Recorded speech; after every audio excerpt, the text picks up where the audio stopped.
How many times have you heard this after a loss? I suck so much, or if I had played Marth, I would have beat that spammy Falco, or they didn't beat me, I beat myself. There's a range of emotions and phrases we might go through after losing. What's crazy though is how many of the same phrases get said by so many different people. These phrases fit into what I call the 5 stages of losing the set, something I thought of after going through cognitive behavioral therapy, or CBT. In very, very layman's terms, CBT is based on these 3 principles. Psychological problems are based, in part, on faulty or unhelpful ways of thinking. Psychological problems are based, in part, on learned patterns of unhelpful behavior. People suffering from psychological problems can learn better ways of coping with them, thereby relieving their symptoms and becoming more effective in their lives. Essentially, analyzing our consistent emotional patterns and adjusting them to feel and perform better. With that being said, let's analyze some of these phrases. They cheesed me. They played dishonest. They just abused the matchup. I beat myself. These phrases downplay your opponent's accomplishments to protect your ego.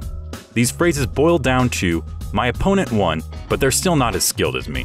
This especially comes up once players form opinions on honesty, or cheap play. Honest is subjective at its most concrete, and even then, recognizing when cheese will work is a skill of itself in fighting games. Cheesing a win is just exploiting a weakness from your opponent, which at the end of the day is what competition is about. I think it's okay though to recognize something as cheese, or a loss as a fluke. It's when we start acting dismissive towards others though that it becomes toxic. So it's okay to feel like a loss was a fluke or that you fell for a gimmick. What's not okay though is to act like that means your opponent is any less deserving. A win is a win. I hate this game. I hate this character. This player is so lame or campy or various gamer words that I'm not going to repeat on this channel. There are a lot of options that aren't fun and are frustrating to deal with.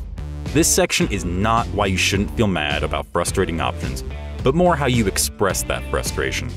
A lot of players, though, will take their frustration over certain options or characters and make personal judgments on others for them. This is where we hear about how lame certain players are or how they're ruining the game. The problem, though, is that it's up to you to beat your opponent's options, and is solely your problem if you can't. Your anger towards certain options doesn't make you a victim, nor does it make your opponent a bad person for using them. It's okay to feel upset or frustrated that you can't beat something yet. What's not okay, though, is to belittle someone or make personal judgments on people for using certain options. If I played a different character, I would have won. If I was more practiced in the matchup, I would have won. If I'd eaten better, gotten more sleep, stretched, warmed up more, smoked, drank, weren't so cold or so hot, I would have won. All of these bargaining phrases focus on what could have gotten us the win. What you could have done isn't important though. It's what you will do that matters. Bargaining can actually come pretty close to real development, but like other stages, it dismisses the other player.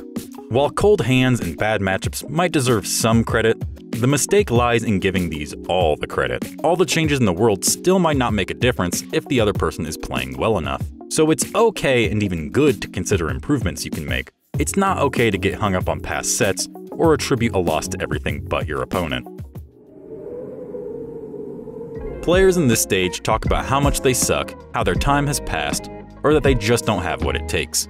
Getting knocked out early or losing an important set does suck, and it is valid to be sad over. Left unchecked though, and that sadness turns into discouragement. I think the earlier phrases come up once people attach their sense of self-worth as a player to winning. If winning is your only source of worth though, then it should be no surprise when a losing streak leaves you starved for motivation. Realistically though, you can attach whatever meaning you want to a loss. Losses can be a reality check for sure, but that doesn't mean you're categorically bad now. Maybe not practicing has caught up. Maybe you're lacking in a certain matchup. Or maybe it really was just an off day. While I mentioned in the denial stage to be careful of phrases like "it was a fluke," there's a fine line between being dismissive and having confidence that you'll do better next time. You're allowed to have a bad tourney or two. So it's okay to feel sad or disappointed by a loss. It's not okay though to become insecure over a loss. Accepting a loss means we no longer focus on how we want something to be, and instead think about what we can do to make change actually happen.